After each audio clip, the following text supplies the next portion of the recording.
तो दोस्तों आज मैं एक्सप्लेन करने वाला हूँ साल 2011 में आई फिल्म टेक शेल्टर।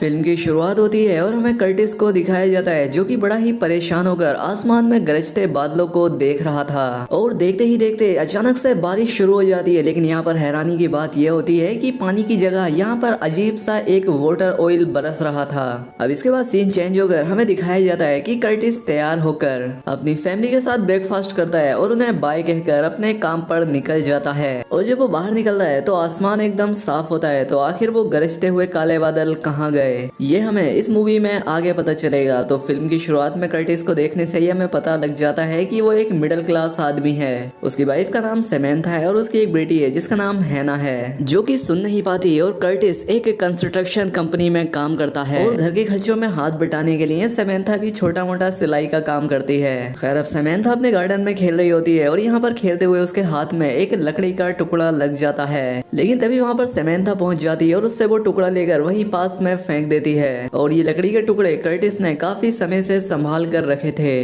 क्योंकि वो इनसे एक सेफ हाउस बनाना चाहता था। लेकिन पैसों की कमी की वजह से वो इसे अभी तक नहीं बना पाया। साथ ही आपको ये भी बताते चले कि कर्टिस सेफ हाउस क्यों बनाना चाहता है। दरअसल अमेरिका में कई सारी जगहों पर काफी तूफान आते रहते हैं, जिनसे बचने के लिए अमेरिका में लोग अपनी जगहों में अंडरग्राउंड बंकर्स बनाते हैं। खैर अब इससे पहले कि उस मलबे से किसी और को नुकसान पहुंचता, कर्टिस उसे ठिकाने लगाने लगता है। लेकिन उसी वक्त तेज गरजते बादलों के साथ बहुत तेज बारिश शुरू हो जाती है और फिर से वही ऑयली बारिश होने लगती है। और सबसे हैरानी की बात ये होती है कि इस बारिश में उसके डॉग को अचानक से कुछ हो जाता है। वो पागल सा हो जाता है, वो जोर जोर से भौंकने लगता है और उसकी रस्सी टूटते ही वो अचानक से कर्टिस पर हमला कर देता है। और अचानक से कर्टिस अपनी नींद से उठता है, यानी कि ये उसका एक सपना था। अब यहाँ पर उसके हाथों पर कोई निशान तो नहीं होते, लेकिन उसे उस जगह पर दर्द हो रहा था। वहीं उसका डॉग एकदम शांत होता है, उसे कुछ समझ नहीं आता कि आखिर उसके साथ हो क्या रहा है। ऐसा बार बार होने की वजह से कर्टिस भी थोड़ा परेशान होने लगा था, लेकिन उसके साथ वाकई में कुछ अजीब हो रहा था। अब काम करते वक्त लाखों वर्ड्स उसे आसमान में नजर आती है, लेकिन उसके साथ काम करने वाले एस्ट्रॉइड को ऐसा कुछ भी नजर नहीं आ रहा था। खैर अब इसके बाद जब वो हैना की पेरेंट्स मीटिंग अटेंड करके लौट रहा होता है तो रास्ते में फिर से वही मूसलाधार बारिश शुरू हो जाती है और इस बार भी पानी की जगह कुछ ऑयल सा बरस रहा था, जिसकी वजह से सामने कुछ भी देखना काफी मुश्किल हो रहा था। अब तभी यहाँ पर अचानक से ऐसा लगता है जैसे कर्टिस ने किसी पर अपनी गाड़ी चढ़ा दी और गाड़ी एक जगह पर जाकर ठुक जाती है। लेकिन अच्छी बात ये थी कि किसी को भी कोई चोट नहीं आती। लेकिन तभी अचानक से यहाँ पर कुछ लोग आकर उन पर हमला कर देते हैं और वो हैना को अगवा कर लेते हैं। और एक बार फिर से कर्टिस की आंख एकदम घबरा कर खुलती है। वहीं हैना जो कि कुछ सिलाई करके अपने पैसे कमा रही होती है, तो वहीं कर्टिस की नजर अपने सेफ हाउस के पड़े उस मलबे पर पड़ती है। वो जल्द से जल्द अपने उस सेफ हाउस को ठीक करने के ख्यालों में खो जाता है, क्योंकि उसे लग रहा था कि कहीं उसका वो तूफान का सपना सच ना हो जाए, क्योंकि उस तूफान में जरूर कुछ ना कुछ ऐसा होगा जिससे लोग पागल होकर एक दूसरे को ही मारने लगेंगे, ठीक वैसे ही जैसे उसके डॉग ने उस पर सपने में जानलेवा हमला किया था।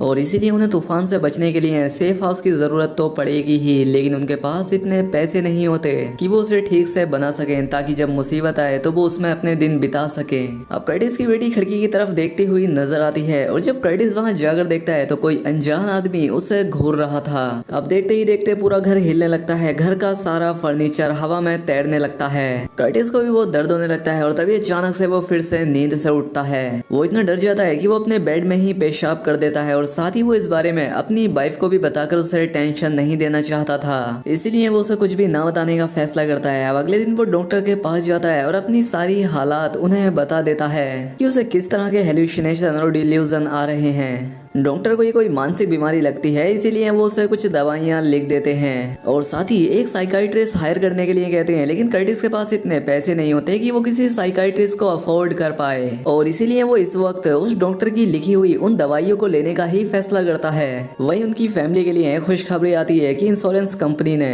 हैना का कोरल इम्प्लांट अप्रूव कर दिया है और ये सब कर्टिस के एम्प्लॉय बेनिफिट इंश्योरेंस की वजह से हुआ है। और यहाँ पर हमें उनके ड्रीम वेकेशन के बारे में भी पता चलता है, जिसके लिए वो काफी लंबे समय से पैसे जमा कर रहे थे। खैर अब कर्टिस उस डॉक्टर की बताई हुई दवाइयों को लेता है और काफी दिनों के बाद उसे एक अच्छी नींद आती है और अगले दिन वो काफी फ्रेश महसूस करता है। लेकिन उन विजन से पीछे छुड़ाना इतना आसान नहीं था, क्योंकि उस दिन काम करते वक्त उसे जोर से बिजली की गड़गड़ाहट सुनाई देती है, जो कि उसके साथी को बिल्कुल सुनाई नहीं देती। इसके बाद उसकी हालत इतनी खराब हो जाती है कि उसे सांस लेने में भी परेशानी होती है। वो पैरानॉइड होने लगता है। खैर जैसे तैसे नॉर्मल होकर वो अपनी माँ से मिलने के लिए जाता है। वो उनसे कहता है कि क्या आपको भी ऐसा कुछ होता था। वो उनसे ऐसा इसलिए पूछता है क्योंकि उन्हें स्किज़ोफ्रेनिया की बीमारी थी और उन्हें 23 साल की उम्र से ही पैनिक अटैक आने लगे थे, जैसे कि उन्हें कोई घूर रहा है, और तब से वो हॉस्पिटल में ही एडमिट हैं और आज भी उन्हें कुछ ज्यादा याद नहीं रहता, इसीलिए उन्हें कर्टिस को पहचानने में भी काफी दिक्कत होती है।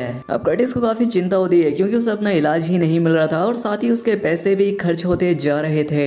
अब कर्टिस अपने डॉक्टर से किसी और सस्ते साइकाइट्रिस्ट के बारे में पता करता है, लेकिन वो सिर्फ एक काउंसलर निकलती है। वो उसकी बीमारी समझ तो सकती थी लेकिन वो उसे कोई दवाई नहीं दे सकती थी। फिर भी कर्टिस उसे सारी सिचुएशन बताता है कि उसे किस तरह से हेलुसिनेशन और डिल्यूजन हो रहे हैं। काउंसलर उससे कहती है कि चिंता मत करो, तुम्हें स्किज़ोफ्रेनिया की बीमारी नहीं है। अब कर्टिस को रात भर अपने परिवार की टेंशन होने लगती है। उसे डर लगने लगता है कि कहीं ना कहीं ये जो विजन्स उसे आ रहे हैं ये एक ना एक दिन सच होने वाले हैं। इसलिए वो शेल्टर को बनाने के लिए पैसों का हिसाब लगाने लगता है, लेकिन रकम इतनी ज्यादा होती है कि वो उसे अफोर्ड नहीं कर सकता था। इसलिए अगले सुबह वो समंथा को बिना कोई खबर किए अपने घर को गिरवी रख देता है। अब उसी रात फैमिली के साथ कहीं से लौटते हुए कर्टिस को एक बार फिर से जोर से बिजली कड़कती हुई नजर आती है, लेकिन उसकी फैमिली और उसके आसपास जितने भी लोग थे उन्हें ऐसा कुछ भी महसूस नहीं होता, मानो ये कर्टिस के लिए कोई संदेश हो। इसीलिए अब कर्टिस और ज्यादा नहीं रुक सकता था। अब अगले दिन जब समंथा कुछ और पैसे कमाने में बिजी होती है, उसी समय कर्टिस कुछ कंस्ट्रक्शन मशीन को बोरो करके अपने काम पर लग जाता है, जिसमें उसका जिगरी दोस्त ना चाहते हुए भी उसकी हेल्प करता है। लेकिन तब तक समंथा लौट आती है और उसे ये एक्सपेंसिव कंस्ट्रक्शन वर्क देखकर बहुत गुस्सा आता है। उसके हालात और मेहनत से अनजान समंथा और उस पर गुस्सा करने लगती है। वो कहती है कि मैं मेहनत करके एक एक पैसा इकट्ठा कर रही हूँ और तुम फालतू के कामों में पैसा बर्बाद कर रहे हो। कर्टिस यहाँ पर उसे कुछ नहीं बताता और उस रात उसे एक और खतरनाक विजन आता है और समंथा पहली बार उसे इतनी सीरियस कंडीशन में देखती है। उसके मुंह से खून निकलने लगता है। समंथा उसी वक्त एम्बुलेंस को कॉल करती है, लेकिन कर्टिस तुरंत ही एम्बुलेंस को कैंसिल कर देता है क्योंकि जाहिर तौर पर उनके पास इतने पैसे नहीं थे कि वो एक हॉस्पिटल को भी अफोर्ड कर पाए। अब थोड़ा सा रिकवर करने के बाद कर्टिस समंथा को भी अपनी सिचुएशन के बारे में बता देता है। वो उसे बताता है कि पहले किस तरह से उसके विजन्स में बारिश होती है, फिर उसके आसपास जितने भी बंदे होते हैं वो उस पर हमला करते हैं, और साथ ही कर्टिस ये भी कहता है कि ये कोई सपना नहीं है बल्कि सच्चाई है क्योंकि सपने से जागने के बाद भी मुझे दर्द होता है। ये सुनकर समंथा भी बहुत दुखी हो जाती है। अब अगले दिन कर्टिस अपने बॉस से स्टुअर्ट को अपनी जान के डर से दूसरी टीम में शिफ्ट करने के लिए कहता है और उसका बॉस बिना कोई सवाल किए ये एक्सेप्ट कर लेता है। खैर अब अपना काम खत्म कर लेने के बाद कर्टिस वापस अपने शेल्टर के काम में लग जाता है। उसके भाई को भी उसकी सिचुएशन के बारे में पता लग जाता है, इसलिए वो कर्टिस को समझाने की कोशिश करता है, लेकिन वो नहीं मानता और पूरा दिन उसी में लगा रहता है। अब उसी दिन जब कर्टिस हैना को तैयार करके किचन की तरफ बढ़ता है तो उसे समंथा बारिश में भीगी हुई काफी गुस्से में चाकू की तरफ घूरते हुए नजर आती है। कर्टिस उसे रुकने का इशारा करता है और फिर झटके से उसकी नींद ब्रेकफास्ट टेबल पर खुलती है और अब कर्टिस की अगली परेशानी शुरू होती है। दरअसल उसके बॉस को उसकी कंस्ट्रक्शन मशीन यूज करने का पता चल जाता है, इसलिए वो उसे नौकरी से निकाल देता है। अब बिना किसी काम के कैसे गुजारा होगा। वैसे ही उसके सर पर इतने ज्यादा लोन हैं और अब उसकी बेटी का इलाज भी नहीं हो पाएगा क्योंकि वो इंश्योरेंस भी इसकी कंपनी की तरफ से ही था। जब समंथा को इसके बारे में पता लगता है तो वो और भी ज्यादा टूट जाती है कि अब इनका क्या होगा। इसीलिए वो गुस्से में कर्टिस को चांटा भी मार देती है। वो हैना को लेकर यहाँ से चली जाती है और अब उसके काउंसलर का भी यहाँ से ट्रांसफर हो चुका था। अब वो नए सिरे से शुरुआत करने के लिए तैयार नहीं था। जैसे अब उसने अपनी जीने की इच्छा ही छोड़ दी हो, लेकिन फिर भी वो अपनी फैमिली को सेफ रखने के लिए उस टोर्नेडो शेल्टर को बनाने में लग जाता है। समंथा भी उसके दिमागी कंडीशन को समझकर उसके पास वापस आ जाती है और एक अच्छी वाइफ होने के नाते वो उसे इस सीरियस सिचुएशन में नहीं छोड़ती। अब जैसे ही उसकी फैमिली की हालत थोड़ी ठीक होने लगती है, उसकी बीमारी की बात बाहरी लोगों में भी फैल जाती है। लोग उसे पागल समझने लगते हैं और इतना ही नहीं उसके बेस्ट फ्रेंड के साथ भी लड़ाई हो जाती है। अब यहाँ पर कर्टिस अपना आपा खो बैठता है और गुस्से में सब पर चिल्लाने लगता है कि आज तुम मुझ पर हंस रहे हो, लेकिन जल्द ही एक ऐसा तूफान आने वाला है जो कि लोगों को पागल कर देगा।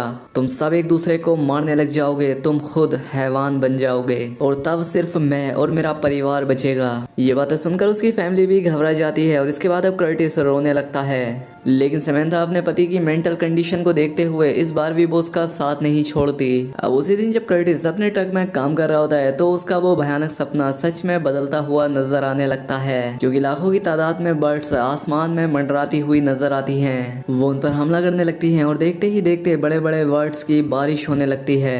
अब पूरे शहर में टोर्नेडो के अलर्ट का सायरन बजने लगता है और कर्टिस हैना को बचाते हुए अपने घर की तरफ भागता है। अब सीन चेंज होकर समंथा को दिखाया जाता है जो कि जल्दी से सायरन की आवाज में कर्टिस को जगाती है और बाहर तेज मूसलाधार बारिश शुरू हो जाती है और ऐसा लग रहा था जैसे कर्टिस का ड्रीम सच होने वाला हो। इसलिए तीनों के तीनों जल्दी से कर्टिस के बनाए हुए टोर्नेडो शेल्टर में चले जाते हैं और खुद को वहीं पर लॉक कर देते हैं। अब देखते ही देखते कुछ दिन बीत जाते हैं। अब समंथा को लगता है कि बाहर सब कुछ ठीक हो गया होगा और बाहर हवा भी दूषित नहीं होगी, इसलिए वो कर्टिस को उसका मास्क निकालने को कहती है।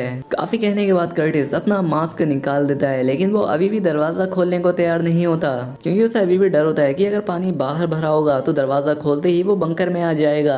अब काफी समय के बाद वो समंथा को चाबी देता है और कहता है कि तुम अपनी मर्जी से दरवाजा खोल लो। लेकिन समंथा कहती है कि कर्टिस तुम्हें अपने डर का सामना खुद ही करना होगा, इसीलिए तुम खुद ही ये दरवाजा खोलो। और अब उसकी बात मानते हुए कर्टिस डरते हुए वो दरवाजा खोल देता है और लकीली तूफान आकर चला गया था। वो इतना भी पावरफुल नहीं होता जितना कि वो कर्टिस के सपने में था। तो क्या कर्टिस के वो विजन महज इत्तेफाक थे जिसकी वजह से उसने अपना घर तक गिरवी रख दिया था? और शायद हाँ। अब अगले दिन समंथा कर्टिस को एक साइकाइट्रिस्ट के पास ले जाती है जो कि उसकी सिचुएशन समझ जाता है और उसका ध्यान बंकर से हटाने के लिए उसे एक ट्रिप पर जाने के लिए कहता है और साथ ही उसे एक वार्निंग भी देता है कि अगर उसे पूरी तरह से ठीक होना है तो उसे अपना पूरा इलाज कराना होगा, यानी कि इंटेंस मेडिकल फैसिलिटी में रहना होगा। जैसे कि इसकी माँ अपनी फैमिली से अलग होकर हॉस्पिटल में दिन बिता रही थी, वैसे ही इसे भी हॉस्पिटल में दिन बिताने पड़ेंगे, यानी कि लोन से लेकर हैना का ट्रीटमेंट। और कर्टिस के ट्रीटमेंट का भार पूरी तरह से समंथा पर पड़ गया था। खैर अब कुछ महीनों बाद का सीन दिखाया जाता है जहाँ पर अब ये दोनों अपने ड्रीम वेकेशन पर थे, जहाँ पर उन्होंने एक अच्छा अपार्टमेंट रेंट किया होता है और यहाँ मजे कर रहे होते हैं। और अब यहाँ पर कर्टिस के विजन सच होते हुए नजर आते हैं, क्योंकि एक बहुत ही बड़ा तूफान इनकी तरफ बढ़ रहा था। ये देखकर अब कर्टिस समंथा की तरफ देखता है ये इशारा करने के लिए कि देखो मेरे विजन एकदम सही थे, और समंथा भी हाँ में नोट करती है कि हाँ वो एकदम सही था। और अब यहाँ पर वही ऑयली बारिश शुरू हो जाती है और अब समंथा भी उस ऑयली बारिश को महसूस कर पा रही थी, क्योंकि अब यही कयामत की शुरुआत थी जिसका इशारा गॉड से कर्टिस को मिला था। और अब यहीं पर ये फिल्म, ये कहानी यहाँ पर खत्म हो जाती है। तो दोस्तों उम्मीद करता हूँ आपको वीडियो पसंद आई होगी। अगर वीडियो अच्छी लगी हो तो कमेंट करके बताएं, साथ ही वीडियो को लाइक और चैनल पर पहली बार आए हैं तो सब्सक्राइब कर लें। मिलते हैं हमारी अगली वीडियो में।